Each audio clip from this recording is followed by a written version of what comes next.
Lovely to see you. And thank you for coming yesterday. No, don't, because I felt that it's my duty as an Indian to voice my anguish, my apprehension at what's happening. And before coming, I was just looking through the pages. There's a big book I have, your grandfather's name. Acha. And I was looking through that, and I know these 2,800 kilometers is nothing. You walk through sweat, tears, and blood, literally. And we have seen history happen from the inner circle. I've watched it from the outer circle. So walking with you, if I don't come with you, it's not fair. My nephew's a photographer. So I said, listen, I want to give a little present to my friend Kamal Haasan. And I said, give me a picture, one of your pictures, as a gift to him. So I want you to guess what he came up with. What picture do you think he gave me? I don't know. Come, let's go and see it. Yeah.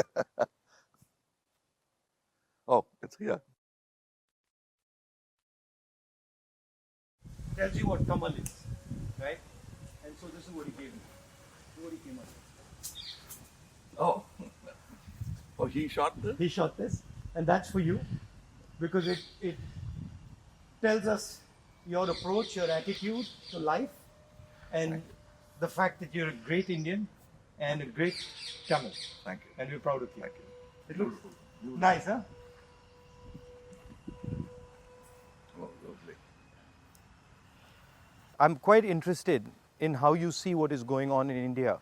Of course, an Indian person, but also a Tamil person, because the view from South India often looks very different. It is. Then the view from North I'm India. sure it is the same from Assam or Meghalaya. The same, exactly. At the capital. We forget history, and we are only agitated by the topical or recent happenings. I talk a lot about Gandhiji now. It is not right from the beginning. My father was a congressman, but my environment made me a bitter critic of Gandhiji when I was in my teens. My father did not say, he said, just read history. I think you're talking from today. Yeah, but today matters, is my question. He's a lawyer, and he didn't argue with me on this case. Around 24, 25, I discovered Gandhiji on my own. And over the years, exponentially, I've become a fan. And that's me, to explain myself. To actually correct yourself and say sorry, that's why I made Hey Ram, Right. a film where I played a parallel assassin, Wow. wanting to kill Gandhiji. And as he goes nearer to the person and the truth, he changes. Yeah. But it's too late. Somebody else does the job that he wanted to do, but he had changed his mind. That's the story of Hey Ram. So you came up with the idea? Yes, that is my way of saying sorry to my Bapu. Excellent. That's quite a sort of sophisticated, intelligent way of looking at the problem. Yeah, because I have to take the onus of all the crimes, including what happened in your family. We let it happen. But I think inside what you're saying is hatred is actually blindness and misunderstanding. Yes, and the worst form of criticism is an assassination. I think that's very cheap.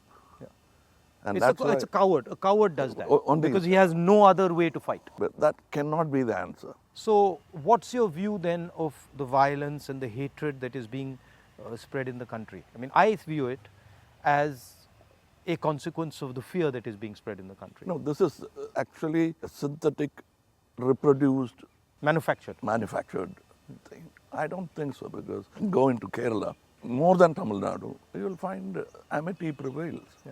Unless you doctor it. You can do it from either side. I think there are more sides to it than just Hindu and Muslim.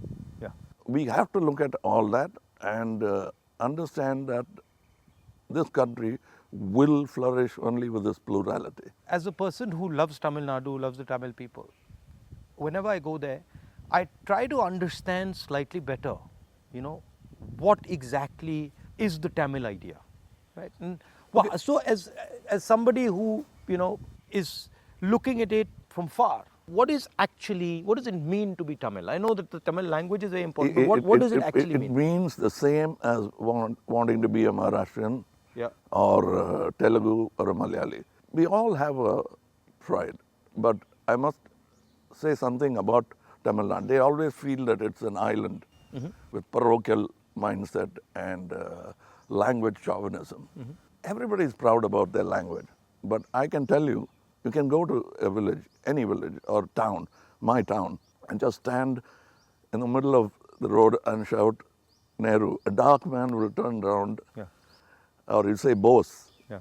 Somebody will turn around and he doesn't look anything like Nehruji or Bose-ji.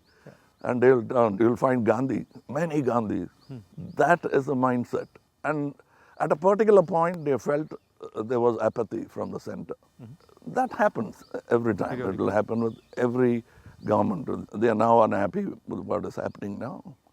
But that's not permanent if you could approach it like you're doing it now. The reason why I want to celebrate your walk is reaching out to the people and lending the ear instead of standing on a podium and lecturing. That's commendable from your side. But my experience when I go to Tamil Nadu, right, is that they express themselves in a very passionate, it's different expression. So if you go to Maharashtra, people show affection, but the way the Tamils show affection is something completely different.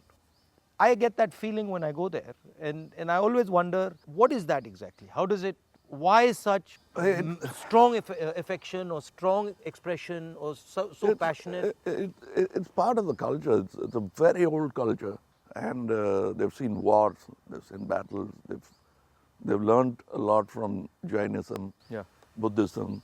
It's a mixture of everything. That kind of affection was enjoyed by Kamarajji, MGR, all those leaders. They are moved to tears, laughter, screaming when they see the man of the... I think around the country it's like that, with variations.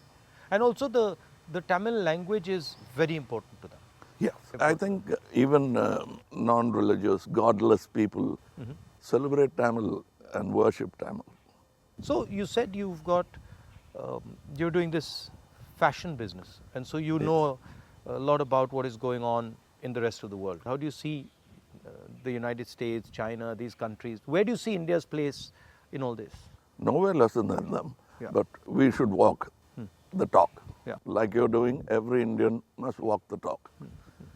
I want to be, or simply resigning yourself to calling it a third world country. You can't do that anymore. That's blasphemy. And you said in our earlier discussion that production has a lot to do with it. The ability to produce something and sell it outside India, not just in India. We can't have a toddy mindset because you can't bottle it. It has to be had then and there. We are in G20 not because of one government, successive governments, and whatever good they could do, that has accumulated and come to this day. So we are aware of that. And you were talking about China. I want you to say more. The security of the country, both internal and external. Your opinion on it. I was speaking to some ex-servicemen the other day, and I was mentioning to them that security today in the 21st century, it's not good enough just to say, okay, what do our borders look like, right? Because security today has become a holistic thing. You don't necessarily get attacked from the borders. You can get attacked from inside. You can get attacked by cyber weapons. You can get attacked by, use of your media. So in the 21st century, one has to have a global view about security. And that's where I think our government has completely gone and miscalculated. We constantly hear about what is going on the border. And the fact of the matter is that China has taken 2,000 kilometers of our territory, square kilometers. And frankly, we haven't said anything. The Prime Minister hasn't said anything. The military has clearly said that they're sitting in our territory, but the Prime Minister said nobody has come. This sends a very clear message to China. And the message is, we can do whatever we want, and India will not respond, right? And in fact, in some of the conversations that they are having with our military, they're actually making the statement that, look, your Prime Minister himself has said we are not in your territory. So what is the conversation about? So that's one aspect of it. Yeah, to them it will look like we are whistling in the dark to allay fear. Yeah. No, and Looking somewhere no, else. imagine if you are the leader, right? And your forces and my forces are negotiating, and your forces are coming and saying you're in my territory, and then I say no, but your leader has said we're not. So it destroys the entire negotiation position of Yes, India. yes. Right? So that's one aspect of it. The second aspect of it is how conflict has been transformed, and conflict has been transformed because earlier you fought on a border, now you fight everywhere, right? So you fight by shutting down power stations, you can fight by attacking the railway system, you can fight by militarily attacking, you can And fight. the oldest trick is to Yeah. contaminate border. Yeah, so you can do that. So the single most important thing in the 21st century is that a country has internal cohesion, that there's harmony in the country, that people are not fighting, that there's peace in the country, and the country has a vision. The point is not going to war, right? The point is being in a position where you cannot be attacked. And there's a link between a weak economy, a confused nation without vision, hatred and anger, and the Chinese sitting in our territory. Because they know that we are dealing with internal matters, internal confusion, an internal lack of harmony, and so they can just go in and do whatever they want. So that's one element of the problem. The other huge element of the problem is what has happened in Ukraine, right? And essentially what the Russians have done in Ukraine is they've said, look, we will not accept that the Ukrainians have a strong relationship with the West. And they've basically told the Ukrainians, if you have a strong relationship with the West, we will alter your geography. And that is the exact same principle that can be applied in India. What the Chinese are saying to us is, be careful with what you're doing, because we will alter your geography. We will enter Ladakh, we will enter Arunachal, and what I can see is them building a platform for that type of an approach. So as an Indian person, I don't want to be somebody who's warmongering, but I'd like our country to be aware that there are real problems on the border, and those problems on the border are connected to what is going on inside our country. When Indian fights Indian, when the economy doesn't work, when there's joblessness, our external opponents can take advantage of that situation. Yeah, so because that's it's broadly an opportune moment Yeah. of distracted. Yeah. So one of the things that we've constantly telling our government is talk about it. If you don't want to talk through the media, at least talk to the opposition. We understand these things. We might be able to help you, advise you, bounce ideas off us, but they just don't listen. So it's the approach that we understand everything. The other aspect of it, which you touched on, is that frankly there's no one who can compete with China. I do not believe that on production, on as far as the economics is concerned, I do not believe that the West can take on the Chinese. I believe that India can take on the Chinese. We have the population. We have the population, we have the people. What do you need to take on the Chinese? You need a young population, you need large numbers of people, you need a large educated base. Compared to China, our population is younger. Exactly, right? And if you see the West, right, and this might be a bit controversial, but they've got too much. They're flabby. They're living in opulence. They live on. They are outsourced. And they outsource, right? Whereas our people, they know what a struggle is. They understand difficulty. So I think, as an Indian person, I see a huge opportunity for India to become, like China, the producer of the world, right? And of course, the West has a space which is high-end manufacturing, high technology, etc., which they're very good at. They'll dominate, and we should try and challenge them on that. But I do not think they can compete with China on the large-scale manufacturing, blue-collar work. And I think that's the tragedy, that we are walking on these streets. You walked with us, and all our children are saying we are unemployed, when in fact we could have huge amounts of employment through our agricultural system, through sort of manufacturing. The constant neglect of agriculture is disgruntled many Tamilians. They're voiced, they came here, they didn't even get an audience. India has skills, and it has skills everywhere, right? I always say that the next Satyagraha is the skill set development for India. Right. Because making thousands of lawyers who won't get a job, thousands of engineers Exactly. who won't find a job. Instead, if you develop their skills, they can have their degree but pursue their passion. Instead of me talking about other subjects generally, let me talk about where I come from, the film industry. But the number of training facilities, 200 jobs in a film, and there's no ITI for that. So what it is, right, is actually a disrespect of skills. You will not respect the person's skill and then say, okay, as the nation, how do we empower this person's skills? So I gave you the example of Bellary, right, which is the jeans capital of India. Now, Bellary should be exporting jeans to the rest of the world, should be exporting different types of jeans, should be innovating on jeans. Right? Bellary has been shut down because of demonetization and wrongly applied GST. And you've literally taken a hub which could challenge the Chinese across the world in making jeans, and you've destroyed it. It used to have 4.5 lakh people working there, it now has 50,000. Like something like what you're doing with Khadi, right? I mean, who would know that that's a Khadi jacket? Nobody. Right? More than the publicity of it, the reach of it. Exactly. And Americans are loving it. And then you got the history of Khadi, right? Because if you start to say, well, this is Khadi from the Indian freedom movement, this is made by Yes. Indian people by hand, this is what fought a superpower, you can make a beautiful story out of it. Yes. And it's not done in a modern factory. Yeah. It's done by people sitting in villages and handmade. Exactly. You know, I'm very happy and honored to be sort of partnering with these people who've been neglected. They're almost on the verge of closing down and going back, thanks to GST. So how many people now are working there? We have started, like we have not started a full-fledged tailoring system because we only have 12 outlets and we can supply with a number of tailors. But the number of weavers are many. Right. They are in Telangana, Karimnagar. We are sourcing it. We are going even to Kutch and other places so that we can bring India together. So that's it was very nice. It was very nice of you to come, I must say.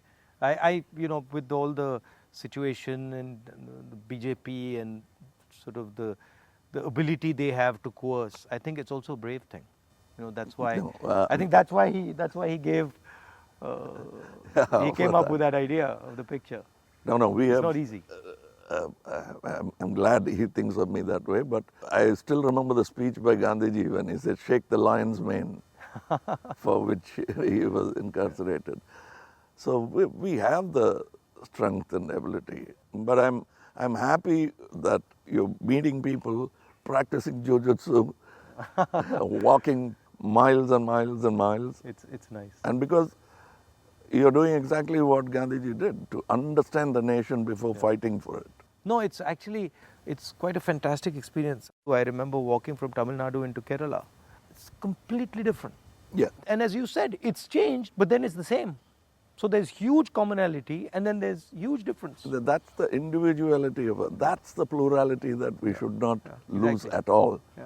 And I think a lot of what we traditionally have is also the artisan, the small and medium person, the little clusters who have huge skill, but they are sort of hidden away, hidden treasures, so to speak. Yeah, I think it's very important that a government in position should bolster like farmers during the Gaja calamity. For them, after some time, party affiliations don't matter. The calamity that they're facing is the pain is the most important thing. It doesn't matter. And politicians always go and talk about the next election. And their trajectory is towards that, and that they don't like. They can't tend to take their eyes off it. Politicians. I find that. And I get criticized a lot, sometimes where they're like, he's not election centric. I mean, I think of course, one has to fight elections, one has to be in politics, one has to take them seriously. But there's also another role of people. There's a role of bringing people together, of listening, of being affectionate. That role, I think, is a very important role. What we have done through our party is that simply sort of wipe the dust away from the Gram Sabhas and brought it back into, now it's happening because we are attending and now we want to take it into the towns. I think people should participate in politics, not necessarily electoral politics only.